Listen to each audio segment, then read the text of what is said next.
You may think medication is the only solution for when you have a highly reactive kid, but that's not the only one. Let's talk about ADHD, rejection sensitive dysphoria, neurodivergence, and strategies for emotional regulation.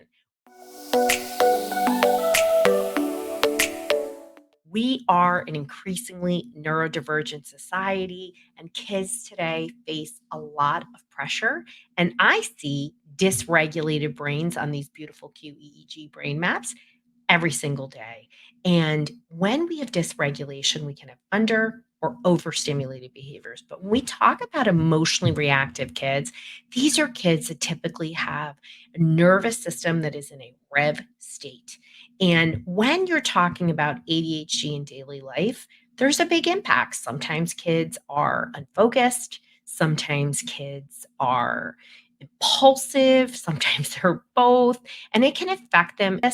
Sometimes kids are in a lot of ways at home, parenting a kid with ADHD, they're not going to listen the same way. Their executive functioning is going to be impacted. So that means they're not always going to complete a task or really even understand the directions because they don't see end results in the same way. So the impact can be on a continuum.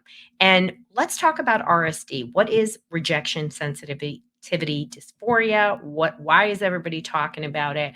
Well, it is when people who experience RSD, they have big emotional reactions to real or perceived criticism. They're highly sensitive, and about 70% of people with ADHD also have RSD. And RSD can also be seen in autism and other areas as well on its own, but it's very common together. So there are a lot of emotional challenges when this happens because if you perceive criticism, if you're very sensitive, you are constantly feeling like, we all know RSD people. They're constantly feeling like almost like the world is against them. They're glass half empty people. And many of the parents I work with talk to me about feeling like they're walking on eggshells. And that's hard because you could say, can you empty the dishwasher because that's your chore? And it can lead to a huge blowout. And no parent wants to have that.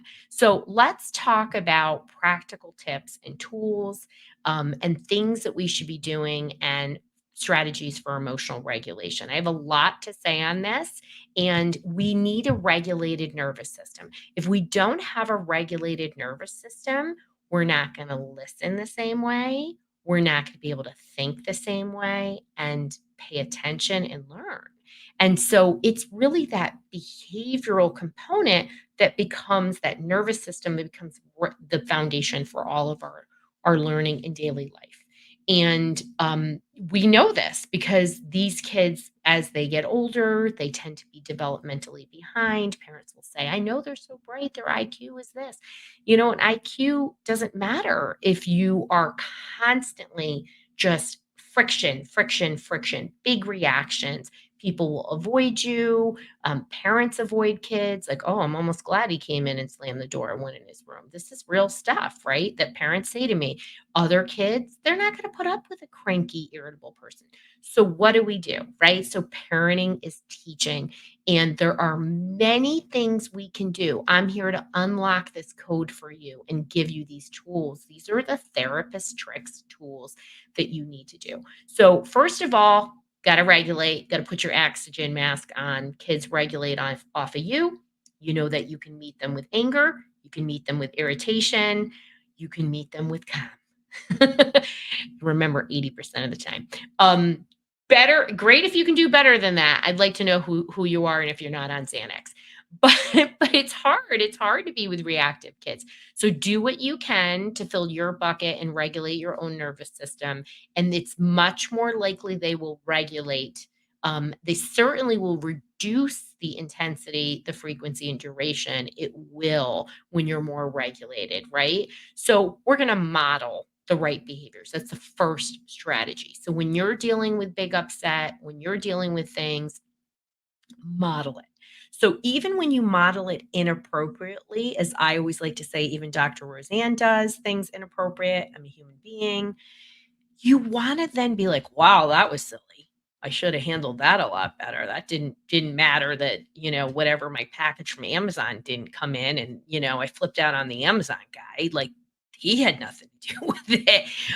This summer, one of the sprinkler system in our building, he was fixing it, and all of a sudden it just flooded everywhere, and by the grace of God, because Jesus is always with me, whoever you believe in, and we happen to be in another part of the our building where my studio is, which we shouldn't have been there, and all of a sudden the water came in and went all over my studio. And I was like, "Oh my gosh, thank goodness we happen to be here because I would have lost all my stuff," right? And the somebody else in the building came up screaming like a maniac, and the poor guy is trying to get all the gushings from stopping, and she's screaming and screaming and screaming, and afterwards, he was like, "Thank you for being calm." And I was like, "I don't know how me being upset was gonna make that work any better," you know? And he was like, "You'd be surprised, Dr. Roseanne." So, how we model things, right? And I remember coming home and sharing that story, with my kids, because modeling is important. They learn by what we do. Yes, they listen to what we say, but really they're watching us, right? So we always want to name our emotions. As much as I'm a big, huge fan of distraction, I am a fan of distraction. I use a lot of humor to just diffuse things in our house. If you follow me on Instagram or any of my stories, my kids are just like normal teenagers, so they've like decided to ignore us when we call them down for dinner. My 85-year-old dad is like, "Leave them up there, Rose," And so we broke out the karaoke machine, and now we call them on the karaoke machine. But Mr. Hodge, being the funny one, is like, "Maxwell Hodge, report to the dining hall." And we do all kinds of funny things all the time now, and they just sort of crack up. But we were finding we were getting really irritated with them. And, they love the food. I mean, that's not the problem. They just weren't prioritizing it. So we broke it up. But we always want to name emotions. We are a society of disconnecting from emotions. Dysregulated kids let that anger and irritation be their go-to because they don't know what the other emotions are. So when kids are not in heightened state, you wanna be like, "Wow, like, what were you feeling?" "I was mad." "Okay, well, let's dial it back." And, for younger kids, I mean, I think for all kids, do an emotions wheel, get them to point at it, start using different tools. My next tip is visual aids, and that can be those emotion charts. It also can be like, I had Zara Astor on the parenting neurodivergent. Um, Such a great episode. Definitely listen to it. But she used this amazing technique, right? And she just figured it out on her own. She told me where when her kid is dysregulated and who has autism, that she says, "One, two, three, you hold these fingers up," right? And she's trained him. This is consistency, everybody. Number one, do you want me to walk away? Number two, do you want me to hug you? Number three, whatever it is. And then he will hold his fingers up. And that just has become their way to help him when he's dysregulated in a dysregulated state. And there's a number of other visual aids. You can always work with a therapist. You can take our self-regulation mastery blueprint. There is a ton of resources in there for that. I'll put that in our notes. Routine and structure. Routine and structure are helpful. Many kids who are reactive have anticipatory anxiety. And, signs of anticipatory anxiety, you're going to go to a birthday party and there's explosions. Your kid's got a test, even though he knows that he's prone to explosions. You start to see before the behaviors kick up.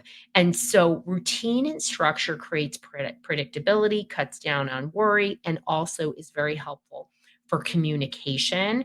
We want to have limits and boundaries, which are set, right? Another tip, being clear, right? What are the limits, right? So a lot of times, I'm going to say the devices. Parents struggle with devices because they're not clear on what the limits are. And they're like, "Well, he should know." Well, we're talking about neurodivergent brains. We're talking about kids with mental health issues.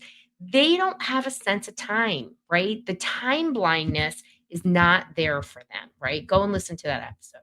So that's important. Okay. I love storytelling. So, telling stories right now. So when we share stories, anecdotes, how other kids have resolved things, it can be really helpful. Number one, it's going to take off that you kind of thing, right? So kids with RSD, they can be more sensitive. So, change the gender. That's my biggest tip on storytelling, and share anecdotal stories, and make it where it's a learning experience. Obviously, for younger kids, you can make books out of things. There's a great app called Pictello. There's ways you can do things. You can make things in Canva now if you really want to make a story.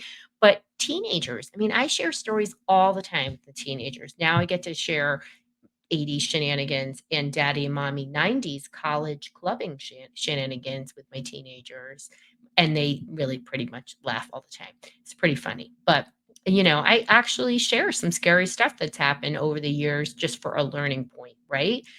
Okay, exercise. So, exercise either preventatively or post is a great diffuser. And if you have the added benefit of nature, getting outside, it is a nervous system regulator. It helps with the sensory system, whatever you can do. And many kids with ADHD who are impulsive have high levels of energy. And as much as you want them to be on a team sport, it may not be the thing for them. They may need a more solo team sport like swimming or karate, but get them moving. It's one of the greatest ways to calm and regulate the nervous system, can help kids be less cranky. It's incredible. Mindfulness based activities. So, nobody ever wants to slow down, and we need to slow down to power up. And our brain needs that, and our bodies do. And so when we get kids to be more mindful, to connect to their body when they're upset, my favorite technique is very, very simple. It's a somatic technique. When you're upset, when you're dysregulated, and it's going to take learning, right? Practice, repetition. Put your hand on your body where you're feeling this upset right now. Just put it on there. They don't have to say anything, and get them to start understanding what that is. Now, if your kid is able to handle this over time, you can say, can you breathe through it to lessen it? And this is so powerful. This one simple technique, somatic technique, can be so dramatic, and do it along with your child. Like, wow, I feel it right here. Mommy's just going to breathe for a minute. And I do this in front of my, teenager, I mean, and they just start being like, I can see them. I can see them using it when I'm not, when I'm not asking them to. Repetition, modeling, getting your stuff together, so important. And as kids move into a more cognitive state, once they can be mindful, once they learn ways to self-regulate, you can use advanced techniques like cognitive reappraisal. And first you're going to identify, what are the feelings, what are the components that are getting in the way. You're going to evaluate whether it's accurate or not, right? Because when you are a glass half empty, you don't see things, you misperception, and then you're going to modify and start teaching them to shift from negative thoughts, negative statements to positive ones. This is a long term practice. This is a technique based in cognitive behavioral therapy, or CBT, and a licensed therapist can help you. So, we went over lots of techniques. These are some of my favorite parenting techniques. And it's always going to start with you putting that oxygen mask, modeling the behavior, and really, sharing that calm. And pick one technique, lean in, and remember, 30 days or more. You got this, mom and dad.